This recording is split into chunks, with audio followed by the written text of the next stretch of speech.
दोस्तों, महाकुंभ की इस महान श्रृंखला में आज हम चर्चा करेंगे अपने स्वास्थ्य के ऊपर, जिसमें आयुर्वेद, होम्योपैथी, योग, प्राणायाम, मकर संक्रांति और महाकुंभ विशेषांक पर चर्चा करेंगे। दोस्तों, हमारे देश में सनातन आयुर्वेद की परंपरा चल रही है। आयुर्वेद अर्थात आयु का विज्ञान। यदि आप बीमार न भी हों तो भी आयुर्वेद की चीज़ें, च्यवनप्राश आदि त्रिफला खाते हैं, जिससे आपका स्वास्थ्य उत्तम रहता है और आने वाली बीमारियों से आप बच सकते हैं। आयुर्वेद ही एकमात्र पृथ्वी पर ऐसा साइंस है जीवन का, जो आपको स्वस्थ होते हुए भी कुछ दवाइयाँ, मेडिसिन खिलाता है और आपके स्वास्थ्य पर अनुकूल प्रभाव पड़ता है। बाकी सब पैथी जो है बीमार होने पर ही आपको दी जाती है। होम्योपैथी का भी उद्भव लगभग आयुर्वेद के समान ही हुआ है और इसमें होम्योपैथी में बेलाडोना, आर्सेनिक, एल्बम आदि चीज़ें दी जाती है जो जनरल चीज़ें हैं। और उसमें भी आयुर्वेद के समान यदि आपके पेट में गैस अधिक बन रही है तो आप सौंफ और जीरे की बराबर मात्रा लेकर उसे एक गिलास में उबाल लें, एक एक चम्मच, और जब आधी गिलास रह जाए तो उसे पिएं तो आपके गैस्ट्रोराइड आदि बीमारियां आपको ठीक हो सकती है। जो बदहजमी है, पेट में जलन है, इसमें बहुत फ़र्क पड़ता है। उसमें भी काढ़ा बनाने का विधान है और उसमें आयुर्वेद में कहा जाता है गिलोय का पेड़ यदि घर के बाहर लगाएं तो पॉजिटिव एनर्जी आपको प्राप्त होती है और कई बीमारियों से आपको वह बचाता है। पाश्चात्य में जब एलोपैथी का आविष्कार हुआ तो उसमें शरीर से खराब खून को निकालने की ही विधि थी। एक दर्द को बढ़ाकर दूसरे दर्द को कम किया जाता है, जिसमें कई बार व्यक्ति की मृत्यु भी हो जाती थी।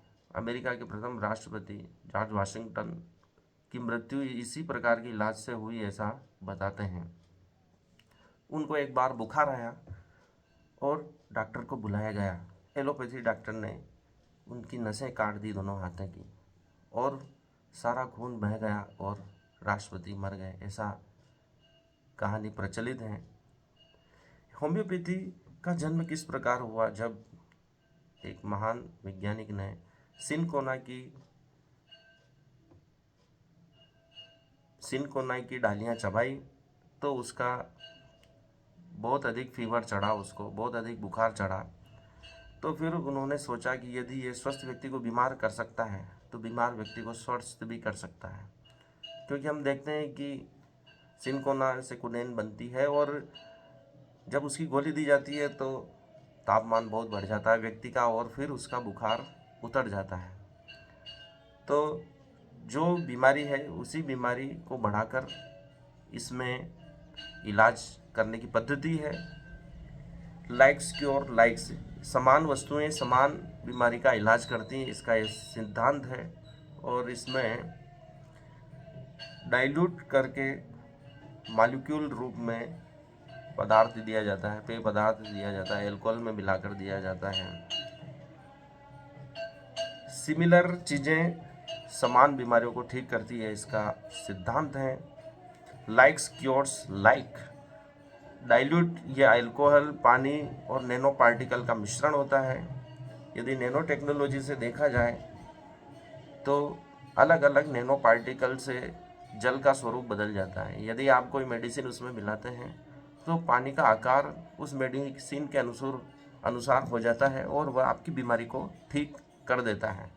इसलिए ऐसा ना सोचें कि वह बहुत ही डाइल्यूट मात्रा में होता है तो शरीर को असर करेगा या नहीं करेगा। होम्योपैथी प्रभावशाली है, यह आधुनिक विज्ञान से सिद्ध हो चुका है। आइंस्टीन ने भी कहा था कि भविष्य में बीमारियां फ्रीक्वेंसी से ठीक होगी, फ्रीक्वेंसी लेवल पर बीमारियों का इलाज होना शुरू हो जाएगा और आप शीघ्र ठीक होएंगे। ज़्यादा मात्रा में दवाई देने की ज़रूरत नहीं पड़ेगी। आप दवाई को 1-2 घंटे में दें, 10 मिनट में दें। यदि आप उसकी फ्रिक्वेंसी बढ़ाएंगे तो वो बीमारी जल्दी ठीक होगा, ऐसा आइंस्टीन ने कहा था। इसमें अच्छे खाने का भी रोल है। यदि आप न्यूट्रिशन से भरपूर खाना खाते हैं तो आपकी बीमारी जल्दी ठीक होती है। और आप कसरत करते हैं तो भी बीमारी जल्दी ठीक होती है। आयुर्वेद में कहा गया है कि भस्मों का बड़ा रोल होता है। भस्म को उचित मात्रा में लेना आवश्यक है, नहीं तो वह नुकसान भी कर सकती है। लेड भस्म को नाग भस्म भी कहा जाता है। यदि उसको विचारपूर्वक न दिया जाए तो वह नुकसान कर सकती है। पैरालिसिस के बारे में आयुर्वेद विशेषज्ञों का कहना है, यदि आपको पैरालिसिस आने की संभावना दिखती है तो तुरंत नाग में देशी घी दोनों नथनों में अगर डाल दिया जाए तो उसका प्रभाव बहुत हद तक कम किया जा सकता है। और पैरालिसिस के लिए एकांग रस होता है, यदि आते ही पैरालिसिस को थोड़ी थोड़ी देर में दिया जाए तो बहुत ही जल्दी उसका प्रभाव शुरू हो जाता है। उसमें 60% भस्म की मात्रा होती है, बाकी 40% अन्य पदार्थ होता है। यदि पैरालिसिस व्यक्ति को हो गया है और काफ़ी दिन हो गए हैं तो उसमें योगेंद्र रस नामक औषधि दी जाती है। यह क्रॉनिक कंडीशन में दी जाती है। यदि आपके हाथ पैर सही काम नहीं कर रहे हैं, जीभ से सही नहीं बोलते बन रहा है, बाकी अंग पाचन शक्ति कमज़ोर है, तो आप उसमें यह बहुत ही अच्छी तरह यह असर करेगा और पैरालिसिस ठीक होने में बहुत कम समय लगेगा। ये सुपर मेडिसिन है जिसका न्यूरोसर्जन अगर इलाज नहीं कर पाए तो वो भी देखकर इसके असर को अचंभित रह जाते हैं। तनाव क्यों होता है? जैसा कि हम शुगर लेवल बढ़ जाता है, शुगर की बीमारी है, डायबिटिक पेशेंट है, तो तनाव इसके लिए जिम्मेदार है। तनाव के द्वारा कार्टिसोल हार्मोन रिलीज होता है, जो कि एड्रेनलिन किडनी के ऊपर होती है उससे रिलीज होता है।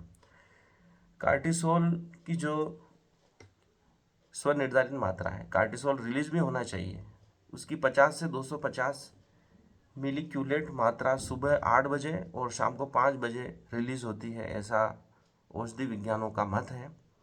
यह नेचुरल प्रक्रिया है, यह प्राकृतिक प्रक्रिया है, इसका होना आवश्यक है। यह सुबह 8 बजे और शाम को 5 बजे इसकी मात्रा अत्यधिक होती है, मैक्सिमम होती है। तनाव में कार्टिसोल निकलता है, शरीर में बहुत ही विरोधी चीज़ें भी होती है। यदि कार्टिसोल निकल रहा है तो उससे क्या होगा, ग्लूकोज लेवल बढ़ेगा और इंसुलिन जो पेनक्रियाज से अग्नाशय से निकलता है वो ग्लूकोज की मात्रा को कम करता है, उसका संतुलन स्थापित करता है। तो शरीर में विरोधी चीज़ें एक साथ पाई जाती हैं। इसी प्रकार थायराइड T34 फैट के लेवल को कंट्रोल करता है, कम करता है। इंसुलिन ज़्यादा होने पर शरीर रेसिस्टेंस हो जाता है और ग्लूकोज की मात्रा को नियंत्रित नहीं कर पाता है। कोर्टिसोल बढ़ने से घबराहट होती है, शुगर लेवल बढ़ता है। आयुर्वेद में कहा गया है यदि अश्वगंधा उसको दी जाए तो शुगर लेवल को हम ठीक कर सकते हैं। तो ये कोई शुगर पेशेंट है तो वह अश्वगंधा का उपयोग कर सकता है। अश्वगंधा शक्तिवर्धक भी है और कई बीमारियों में इसका उपयोग किया जाता है। इसको औषधि फसल के रूप में भी उगाया जाता है और इससे किसानों को आर्थिक लाभ भी मिलता है। इसे अश्वगंध भी कहा जाता है। यदि हम पेट में गैस बन रही है, खाना नहीं पच रहा है तो 3-4 लौंग भोजन के बाद चबा सकते हैं। बाकी एल्प्राजोलम और बाकी जो हम एल्प्राजोलम से डिमेंशिया हो सकता है, हड्डियां कमज़ोर होती है, हमारे जो गुड बैक्टीरिया हैं वो ख़त्म हो जाते हैं, तो हमें प्राकृतिक चीज़ों का ही उपयोग करना चाहिए। ये लौंग 3-4 लौंग जो हम खाते हैं उससे अल्सर भी कम होता है।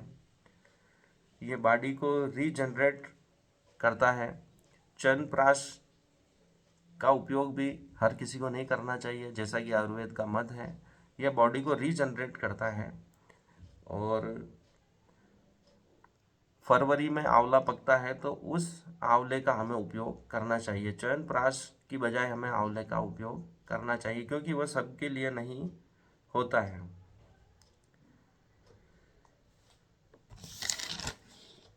जैसा कि आयुर्वेद और होम्योपैथी लगभग सिमिलर चल रहे हैं। हमें इसका उपयोग करना चाहिए और जीवन को सफल बनाना चाहिए। योग प्राणायाम का भी बड़ा महत्व है। योगासन करके हम जीवन को सुंदर बना सकते हैं।